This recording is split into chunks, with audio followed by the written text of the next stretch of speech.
박근혜 대통령 퇴진을 촉구하는 14차 촛불 집회가 열리고 있습니다. 또 탄핵에 반대하는 보수단체들도 이른바 태극기 집회를 이어가고 있는데요. 네, 설 이후에 처음으로 열리는 촛불 집회 분위기와 정치권 소식 두 분 전문가와 함께 짚어보겠습니다.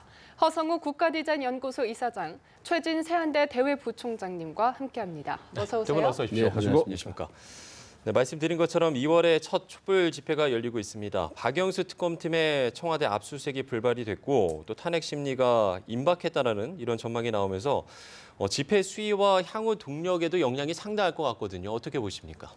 일단 오늘 집회 현장을 제가 지금 들렀다가 오는 길인데요. 예. 사실 저는 이제 그 설 끝나고 나서 첫 집회잖아요. 첫 집회라서 오늘 상당히 그 촛불 그 집회의 동력이 상당히 그러니까 설 전망 못지않게 네. 상당히 많은 시민들이 모이지 않겠나 이렇게 생각했는데 의외로 그렇게 많은 분들이 나오지 않는 것 같아요.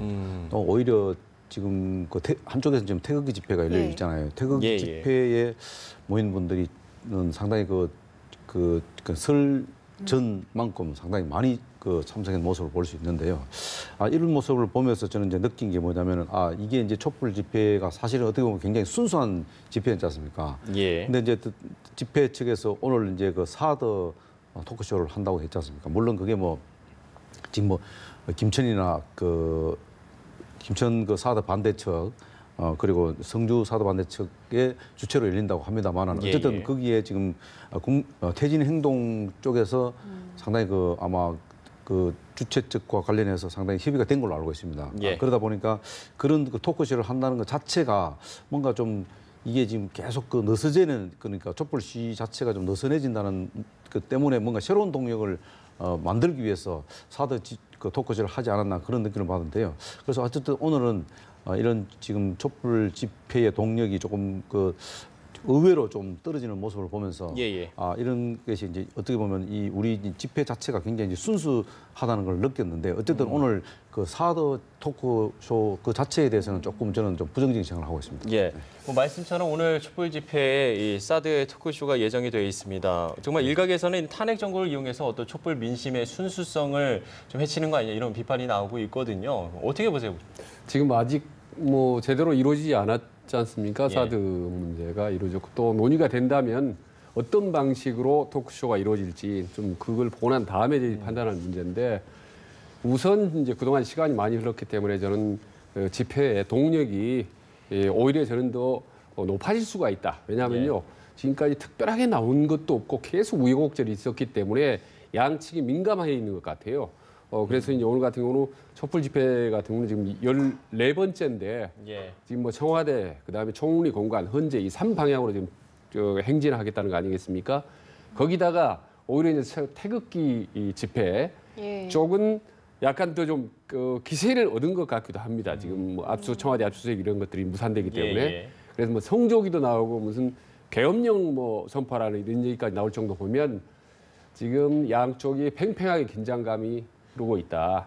그래서 저는 좀 걱정되는 상황입니다. 솔직히 말씀드리면. 예, 말씀하신 것처럼 보수단체의 탄핵 반대 집회가 2부까지 진행이 되면서 양측이 비슷한 시간에 불과 500m 거리를 두고 충돌을 할 가능성도 배제할 수 없을 것 같은데요. 그렇습니다. 지금 오늘 집회 같은 경우는 굉장히 이제 사실 양측이 어떻게 보면은 이제 현재 시기가 좀 빨라지고 있기 때문에 양측이 지금 굉장히 이제 극한 상황으로 좀 갈 가능성이 높지 그게 배제할 수 없다는 거예요. 특히 이제 오늘 촛불 집회에서 사드 관련된 토크쇼 한다는 것 자체가 어떻게 보면은 이게 이제 지금 촛불 집회 자체를 굉장히 정치적으로 좀 남용할 수 있다는 그러니까 좀 이것을 어떻게 보면 왜곡시킬 수 있는 그런 상황이기 때문에 또 반대로 어떻게 보면은 또 이 태극기 집회에서는 그것을 반대하는 그러니까 사드 집회 자체를 토크쇼 자체를 반대하는 그런 집회가 열릴 수 있거든요. 이러다 보면 사실 어떻게 보면은 양측이 이런 첨예한 갈등으로 변질될 가능성이 높다. 그런 게 있고요. 또 하나는 뭐냐면은 지금 특검에서 지금 청와대 압수수색을 하다가 무산됐지 않습니까? 그래서 특검도 마찬가지입니다. 이번에 사실 어떻게 보면 오늘 이 토요일 날 촛불 집회가 있다는 것을 아마 염두에 두고 사실 청와대를 압박했었는데 그게 이제 무산됐을 겁니다. 무산됐는데 사실은 어떻게 보면 특검에서는 무산될 것이라는 걸 충분히 인식하면서도 밀어붙이는 경우가 있거든요. 경향이 예. 있는데 그것은 뭐냐면 오늘 이 촛불 집회에 사실은 그 상당한 동력을 불어넣으려고 했는데 사실 그거 연결시키기는 현장에서 보기는 조금 그 난망한 모습을 보였거든요. 그렇기 때문에 이거 다만 오늘 이제 이 양측 간의 이 충돌이 없어야 되는데 앞으로 이 시간이 지나면 지날수록 이런 것이 촛불지의 순수성이 양쪽 다 변질이 되면은 결국은 이 사실 불상사를 일으킬 수 있는 그런 가능성이 상당히 높아질 가능성이 높다.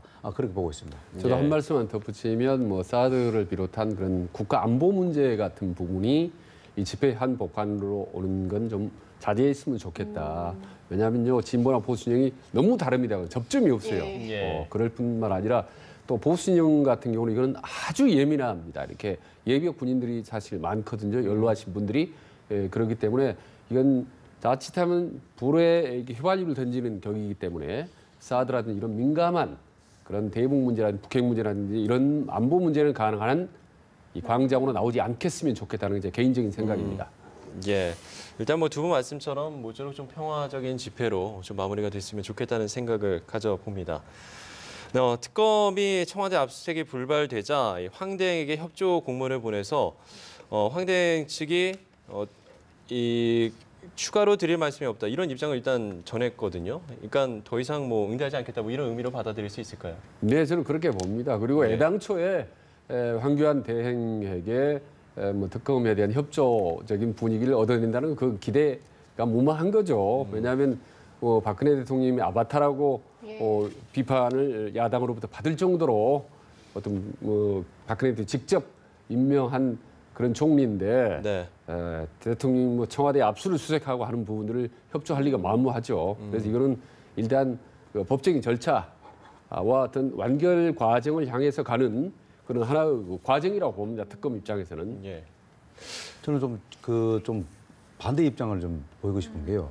그동안 특검이 사실 뭐 굉장히 노력한 건 사실입니다. 열심히 뭐 수사하는데 총력을 기울이고 어쨌든 뭐 연휴 기간에도 수사를 했지 않습니까? 그거 다 좋은데 너무 지나치게 특검이 정치적으로 자꾸 그 변질돼가는 모습을 보면서 참 안타깝다는 생각이 듭니다. 예. 결국은 특검이라는 것은 제가 늘 말씀드렸습니다만은 수사로 사실은 결과를 봐야 됩니다. 예를 들어서 지금 특검에서 기소한 여러 가지 사건 이런 것들이 만약에 그 법원에서 기각이 된다든가 무죄가 네. 됐을 경우 그 책임 누가 집니까? 그런 것들을 고민할 필요가 있는데 이번에도 청와대에게 무리하게 이 압수수색을 한다든가 그리고 지금 그 청와대 압수수색이 안 된다는 게 뻔히 알죠. 110조 그리고 헌법 110조, 100조하고 그 법률상 때문에 청와대는 압수수색이 굉장히 어렵다는 걸 알면서도 무리하게 이렇게 막 물이 붙인다는 것은 굉장히 예. 좀 어떻게 보면 국민들의 어떤 여론을 등에 업고 뭔가를 수사하려고 하는 물론 그것도 필요하죠. 정치적으로. 그러나 그런 모습들이 너무 과도하게 지나치게 비치니까 국민들한테는 조금 그 부담감으로 작용할 가능성이 높다. 예. 이렇기 때문에 그런 모습을 보이는 것이 지금 그 굉장히 그런 것이 국민들 눈에 좋게 보이지 않다는 여론도 상당히 있습니다. 지금 있기 때문에 그런 모습들은 너무 지나치게 과도하게 밀어붙이는 데 대해서는 조금 저는 그 자제할 필요가 있지 않겠나. 뭐 그렇다고 해서 뭐 특검이 그럴 할 일은 없겠습니다만은 어쨌든 아무튼 그런 여론도 상당히 만만치 않게 지금 있다는 것을 말씀드리는 거고요. 네. 그리고 지금 황교안 권한 대행한테 어쨌든 상급 기관에 대해서 어떤 그 허가를 받으려고 하는 모습. 물론 황교안 지금 총리 권한 대행 입장에서는 법률적인 판단을 할 건지 아니면 정치적인 판단을 할 건지 했는데 제가 볼 때는 법률적인 판단보다는 정치적인 판단을 내려서 그것을 불허한 게 아니냐 이렇게 보는데 그런 것도 마찬가지다 이거죠. 굳이 상급 기관에다가 뻔히 법률적으로 안 된다는 알면서도 상급 기관에 그것을 허락받는 모습을 보인다는 것 자체가 제가 볼 때는 너무 과도하게 이 권한을 좀 남용하는 그런 모습을 좀 저는 보일 수 있다 네, 이렇게 보는 말씀하실 거죠. 게 뭐 있으실 것 전혀 같아요. 그렇게 생각지는 않습니다. 이게 특검이 전혀 무리하게 과도하게 물어붙인다는 느낌은 주지는 않고 오히려 그 예. 반대라고 봅니다. 과거에 다른 압수수색 할 때에 비해서 너무 정상적이고 너무 어떻게 보면 미온적인 느낌을 줄 정도다. 그거는 뭐 할 수 없죠. 청와대니까 대통령이니까 그럴 수밖에 없지만은 그 지극히 정상적인 절차를 밟고 있을 뿐이라고 보고 다만 지금은 특검도 좀 선택과 집중을 해야 될 때라고 봅니다. 네. 아까 말씀드렸다시피 어차피 청와대에서 맡고 있는데 그걸 계속 반복할 필요는 없을 것 같고 모르겠습니다. 한 2차 압수수색 정도는 이제 시도할 거라고 보는데 그래서 이 시점에서 특검은 청와대 대한 압수수색 그리고 박근혜 대통령에 대한 대면 조사 그리고 예. 최순실에 대한 자백 이 3대 핵심적인 부분에 대해서는 큰 기대를 할 필요는 없습니다. 이미 이쪽 청와대 쪽은 답이 나왔기 때문에 못한다, 안 하겠다라고 완강히 버티고 있는 거기 때문에 예. 그걸 전제를 하고 나머지 지금까지 수사해왔던 부분들 이런 부분들에 더 집중해서 효과적으로 하는 것이 훨씬 더 특검 입장에서는 시간도 절약할 수 있고 저는 국민 여론에도 맞다고 봅니다. 네. 만약에 압수수색을 2차 압수수색을 했는데 이게 또다시 불발이 되거나 뭐 자료 이미 제출 형식이 된다면 이 대면 조사에는 어떤 영향을 미칠까요? 그래서 이제 지금 대통령이 대면 조사의 어떤 그 뭐랄까 협상력을 높이기 위한 하나의 전략 아니겠냐. 왜냐하면 1차, 2차를 계속 그 청와대 압수수색을 압박을 해서 국민들로부터 이게 청와대가 과도하게 거부하는 모습을 이렇게 받아내므로 해서 예. 그래서 대면 조사까지도 대통령이 거부할 수 없도록 그렇게 만드는 전략을 좀 짜지 않느냐. 전략을 지금 구사하고 있다고 저는 그래 보거든요. 그러나 어쨌든 그런 것들이 이미 대통령께서 일단 어쨌든 지금 대면 조사에 특검의 대면 조사는 응하겠다고 했으니까 예. 만에 하나 대통령께서 특검 대면 조사를 하지 않겠다고 못하도록 하기 위해서 아마 그 특검이 계속 그 청와대 압수수색으로 압박할 가능성이 높다. 저는 그렇게 보기 때문에 예. 그 과정들은 앞으로 2차, 3차. 왜냐하면 특검 지금 그 압수수색 영장도 보통 7일인데 28일로 지금 받았지 않습니까? 예. 이런 예, 것도 그렇죠. 사실 어떻게 보면은 청와대를 압박해서 이런 대면 조사를 하는데 굉장히 그 어떤 그 유리한 고지를 점하기 위해서 하지 않나 이렇게 보는데 청와대도 반대로 바보는 아니겠죠. 예. 거기에 대해서 대응 논리를 상당히 강구할 가능성이 높다. 왜냐하면 청와대도 대통령도 방어권이 있기 때문에 거기에 방어권에 따르는 대통령의 논리 이런 것들을 최대한 아마 활용할 가능성이 높다. 이렇게 보는 거죠. 알겠습니다. 예, 뭐 한편 반 전 총장이 출마를 포기하게 되면서 황교안 대행의 지지율이 급부상했습니다. 임명진 비대위원장이 황교안 대선 출마 국민이 원하는 것이라며 본격적으로 띄우기에 나섰거든요. 하지만 정작 당사자는 소위 부답인데 이유가 뭘까요? 그럼 뭐 지금 총리 입장이 그럴 수밖에 없고요. 예. 그리고 또 그렇게 하는 것이 본인 전략적으로 여러 가지로 플러스가 더 많다고 보는 거죠. 그러니까 긍정도 부정도 하지 않는 거죠. 그래야 계속 국민들이 호기심과 기대감을 갖게 되고 예. 또 본인의 입지는 넓어지는 거죠. 만약 예. 본인이 하지 않겠다라고 분명히 얘기하는 순간 보수 진영의 어떤 기대감이나 동력은 뚝 떨어지는 거고 만약 대선에 한번 하겠다라는 의향을 비칠 경우에는 그럼 뭐 여론이라든지 뭐 야당으로 집중포화가 떨어지는 거죠. 그렇기 예. 때문에 본인은 애매모호한 태도로 시간을 끄는 것 이것이 지금 황교안 총리도 할 수 있는 최고 전략 아닌 전략인 거죠. 예, 뭐 그제 무려 5개 일정을 소화했고 또 3일에도 대선 주자급 광폭 행보를 이어갔거든요. 황 대행의 이런 모호한 태도가 혼란을 더욱더 가중시킨다는 말씀처럼 그런 지적도 나오고 있는데 어떻게 보세요?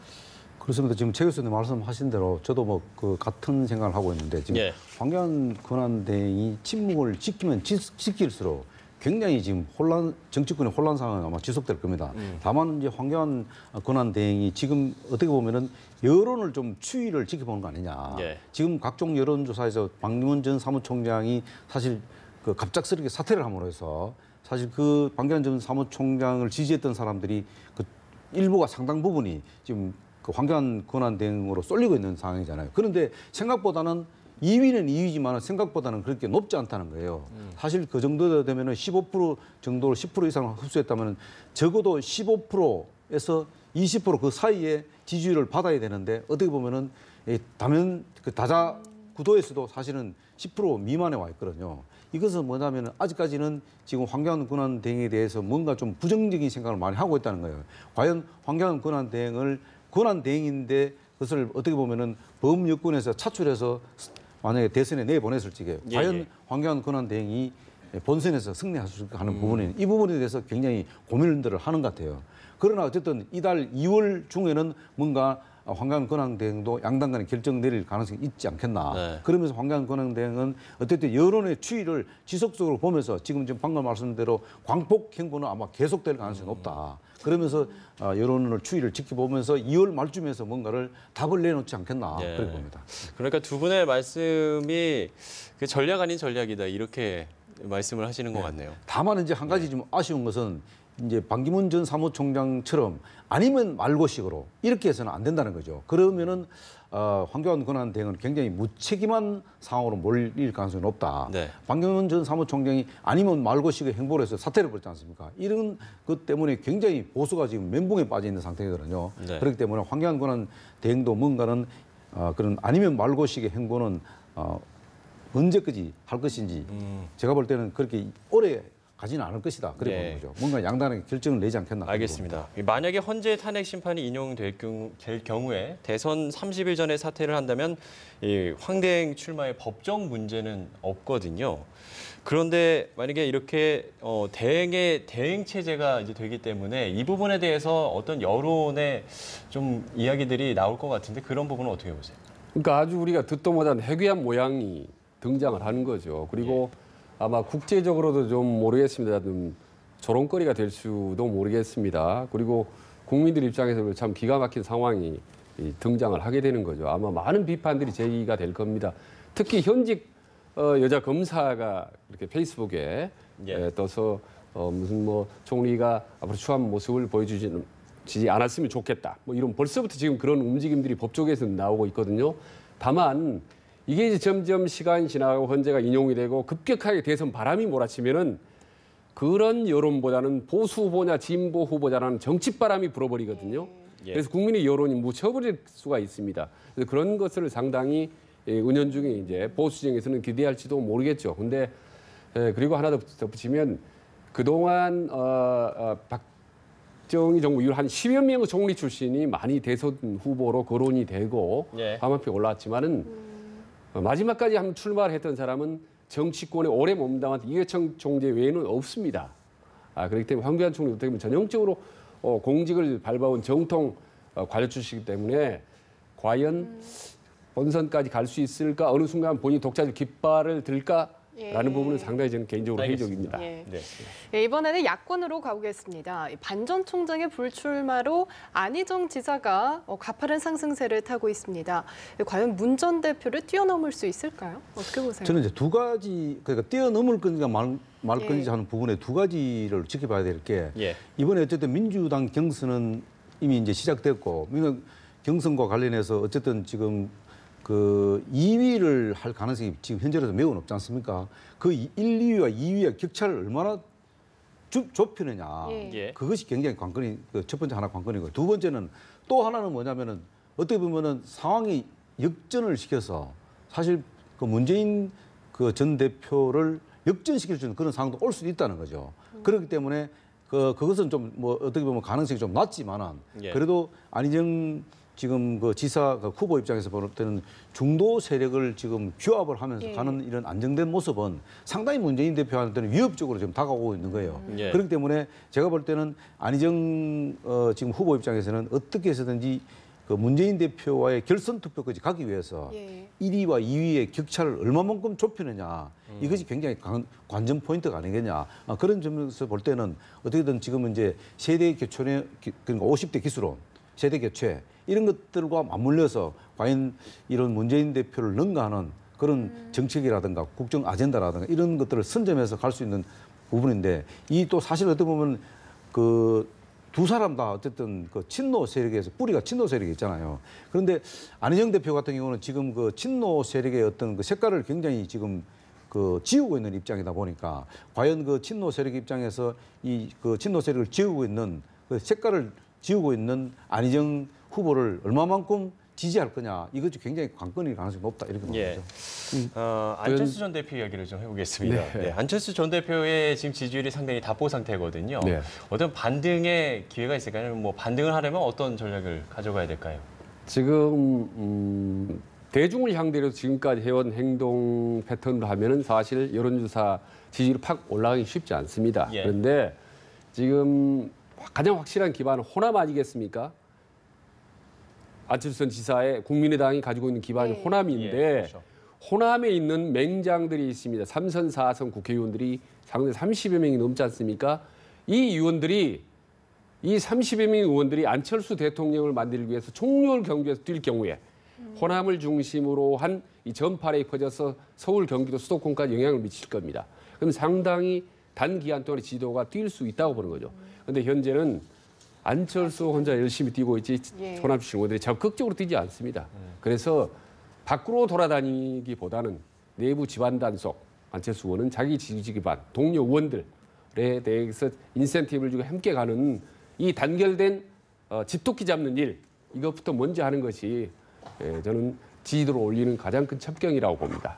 네, 알겠습니다. 예, 오늘 말씀 여기까지 듣겠습니다. 두 분 감사합니다. 고맙습니다. 예, 고맙습니다.